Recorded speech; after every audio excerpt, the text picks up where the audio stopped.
Resignation. When you can take on c4 as Yasipenko does, and Sam Shankland resigns. We'll see What checkmate a to end hard... it. And there we go, the handshake. Arjun Erigaisi goes out. Hello Wei Yi everyone and moves on. welcome to the tiebreaks of the FIDE World Cup. It is quarterfinals, so we will know 3 more players in addition to Nadirbek Yakuboev, who qualified after the classical portion of his match.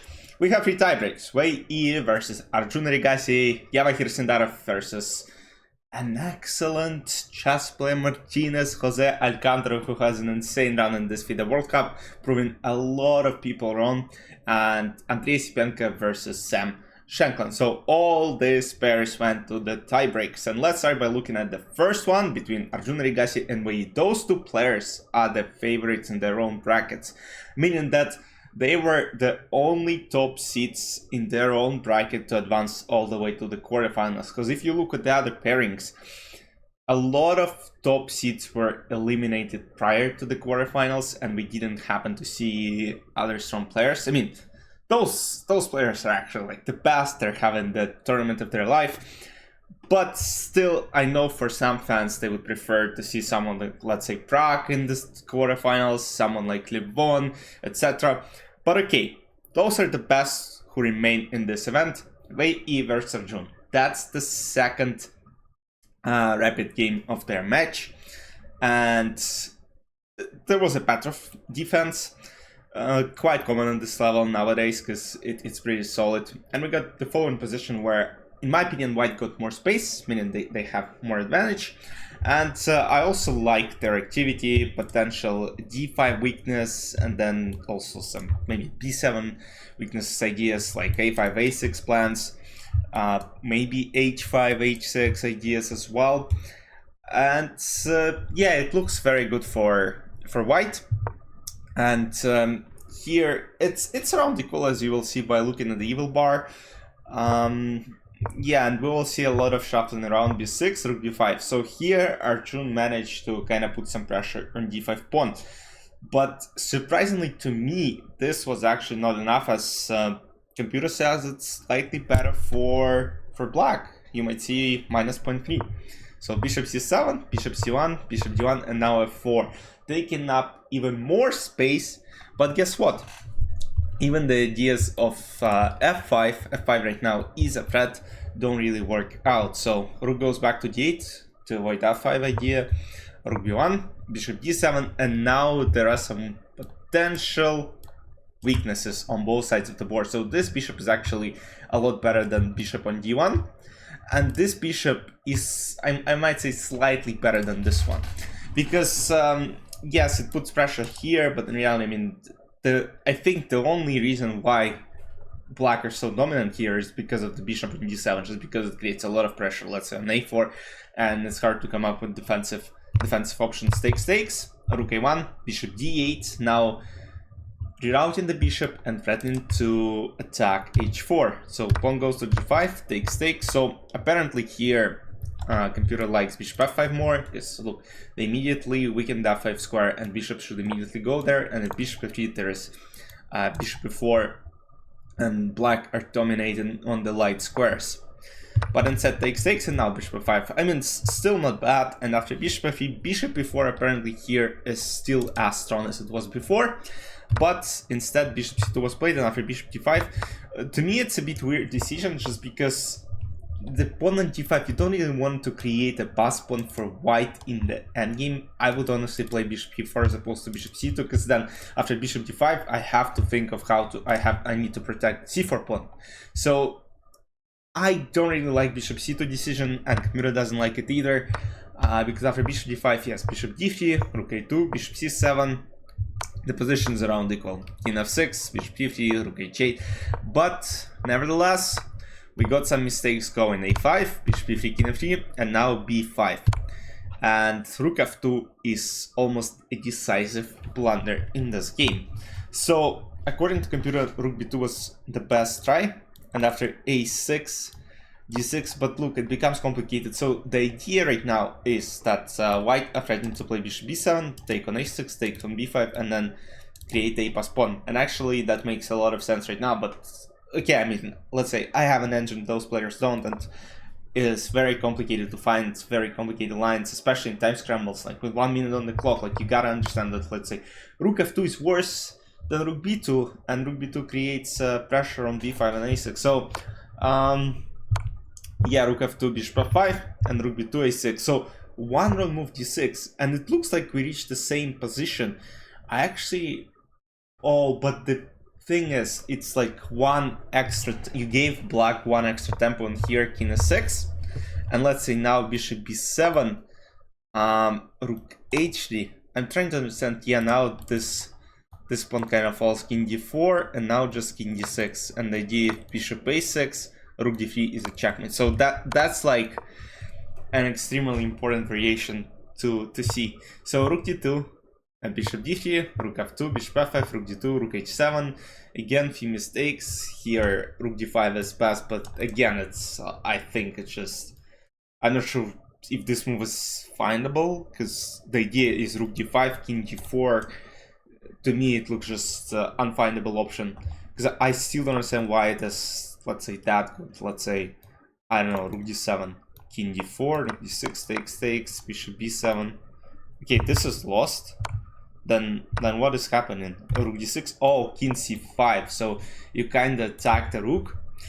Rook probably has to do something, and after takes king d7, there's bishop b7, and all pawns fall apart. Very complicated endgame. I'm not gonna lie. Like, if I would play with white here, I wouldn't find it either. So bishop f3, bishop d3, and now pawn on d6 fell. Takes c3. Black were just on time to push pawn all the way to c2, and now pawn on a6 was protected. So here, if let's say white decide to play bishop a6, just rook b3, and rook b1 is coming. It's a lower, bishop f3, and now takes, rook b1, takes, and king walks all the way, and way e didn't really give chances to Arjun. And guess what? Way E is going to the semifinals, meaning that, if I'm not mistaken, we might only see one Indian player in the candidates who will be Pragg, and that might be surprising to many people, because honestly, I thought in this candidate specifically we'll see a lot more Indians that we saw in Toronto. I think in Toronto, Pragg played, Kukesh played, and Vidit played. We had 3 Indians in the tournament, if I'm not mistaken. I don't think I'm missing anyone. So, but this time only Pragg, because Arjun failed to qualify through FIDE World Cup. He failed to qualify through Grand Swiss. He failed to qualify through FIDE Circuit, even though he had great chances last year. But Fabi went on to win that cycle.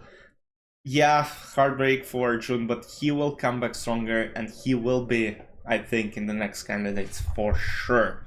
And we're moving on to the sensation of the event, as Jose Martinez Alcantara is playing quarterfinals against stronger opponent Yavahir Sindarov, who is 2700 classical rated player. I actually played Yavahir a few weeks ago. At some point, I might post a video of this game on this channel or on my main channel, where I post shorts primarily. So, yes, Yavahir is an extremely strong player, and he got a very, very good position right here. So, they actually got a wild match, because I think Jose won the very first rapid game of their match, and then Yavahir was in must-win situation to strike back, and he did it. They made the draw in their first 10+10 game, and that was their second game. Jose is playing with black pieces, and as you might see, white are slightly more active, have more advantage. Plus 0.3, as you might see by looking at the evil bar.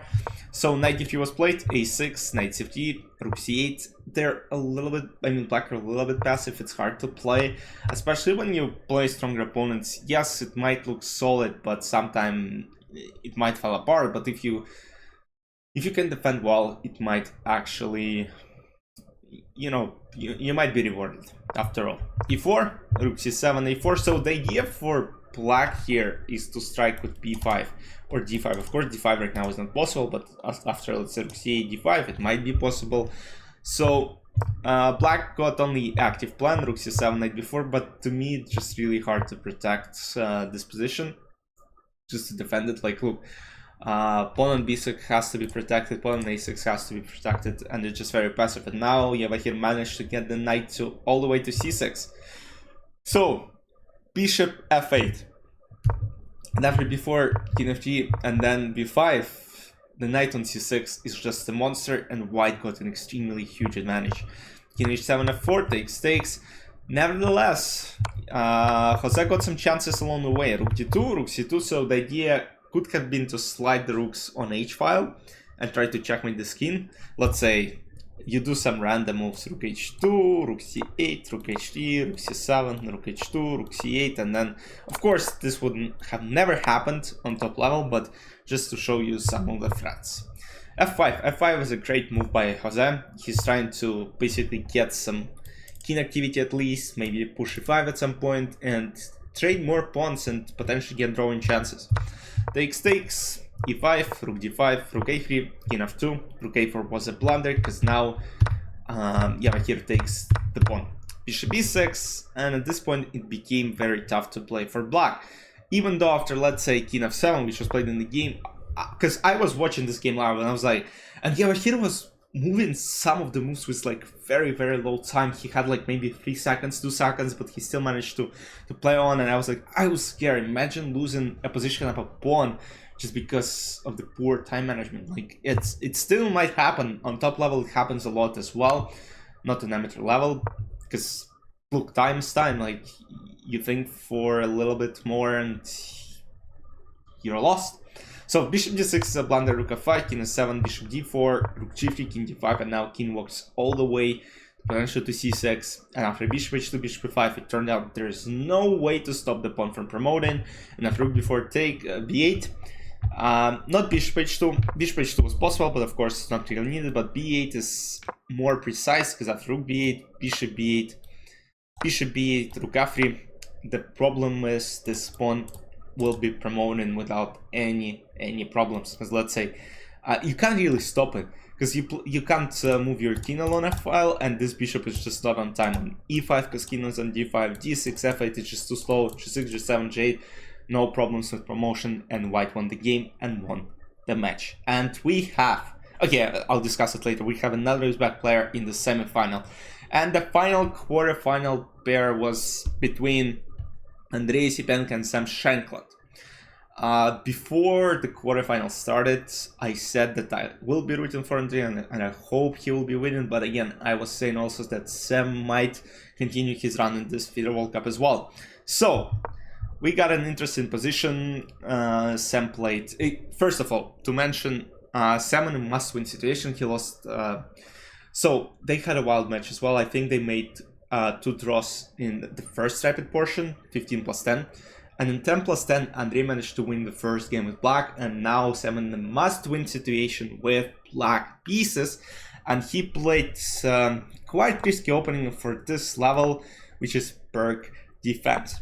And after bishop b7, Andrei played precise g4, so the idea here is that you don't really want to take on g4 because rook g1 attacks the knight, and if, let's say, h5 to protect it, h3, knight has to go back, and then you take on g7, or you take on e5 and then take on g7.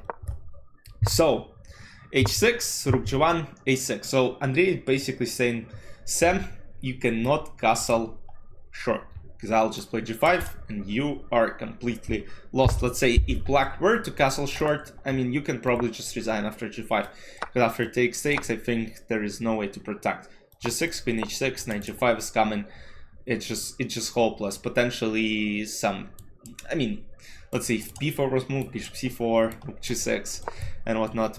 So a6 was played, h4. So Sam was already deciding to castle long, of course. He played a6, now he plays g6 in order to avoid g5, g6. Queen e3, long castle, king b1, king b8, g5 takes, knight h5, knight e2, c5 takes, knight c3.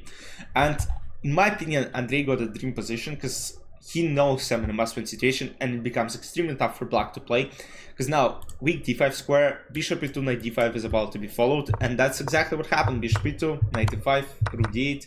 So he played more simplifying chess, because I think I would have played knight d5 here, even though I know it's not the best computer move, but it's okay. He takes e5, rook d8, bishop h5, just takes h5, and now knight d5.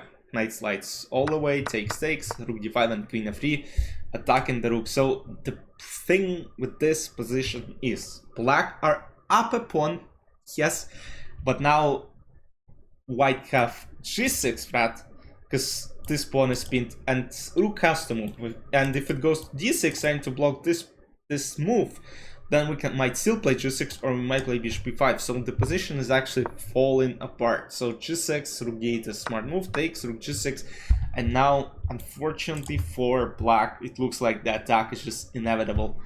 King a7, queen h5, c4. It was also very important to protect d1, because there is still some potential to lose a game by accident. Queen h7, queen s7, and at this point, Sam realized that there is no point in playing rook d7, b takes c4, and Sam simply resigned. So here in the play simple, if b takes c4, you can play king c3. You're about to take the pawn on c4.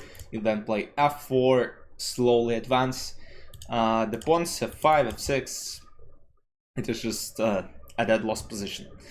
And just like that, Andrei Spenka is moving on to the next round, which is semifinal. I actually played a game against him as well a few weeks ago at the same tournament as I played Yava here. I played a lot of strong grandmasters. I actually beat Andrei.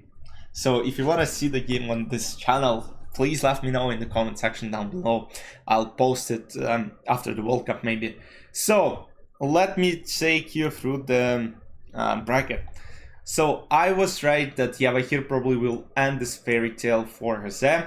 Nadirbiak, I was actually saying that Nadirbiak was beating Alexander, if I'm not mistaken. I was rooting for Andrei. The only pair I didn't guess was Wei and Arjun. I thought Arjun, as a youngster, would go through and beat Wei E, but I was wrong. And now we have semi-final set. We for sure will have an Uzbek player in the candidates, who will be not Nadirbiak Abdusatorov, because he failed to qualify as well. We'll have Yavahir Sindarov or Nadirbiak Yakubov going to the candidates, and in this pairing, it's tough to guess. Those are two countrymen, those are two teammates when they're playing in the FIDE Olympiad. They actually won the Olympiad not a long time ago, and as you might see by looking at their ratings, they will be a huge force for the long coming years. Yavahir Sindar, Nadirbiak Yakuboyev, Nadirbiak Abdusatorov. They have more talented players coming up, so it's exciting to watch Uzbekistan chess right now. And Andrei Sipenko versus Wei. So in this pairing, I'll probably give my preference to Sindarov as a rating favorite, but again, I wouldn't be surprised if Nadirbiak Yakuboyev will come up to the finals. Andrei Sipenko versus Wei, that's a tough one.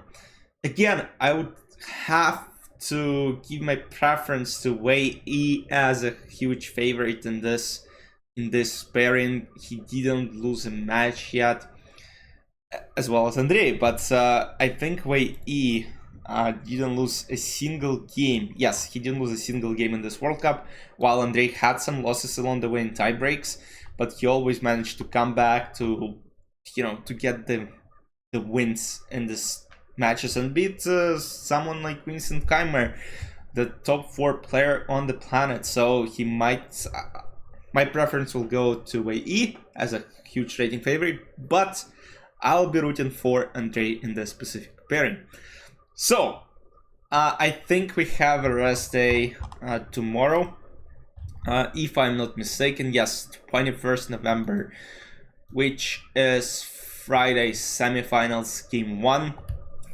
So yes, it's gonna be interesting to spectate, and then I don't think we'll have any more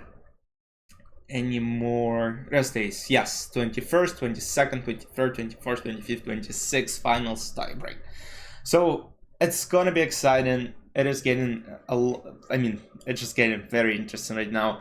We'll have 3 seats to the candidates, so let's see what happens. I'll see you tomorrow with some interesting video. I'm not sure what I'm gonna post tomorrow. Maybe my win over Andrei Sipenko. let's see. See you soon. Bye-bye.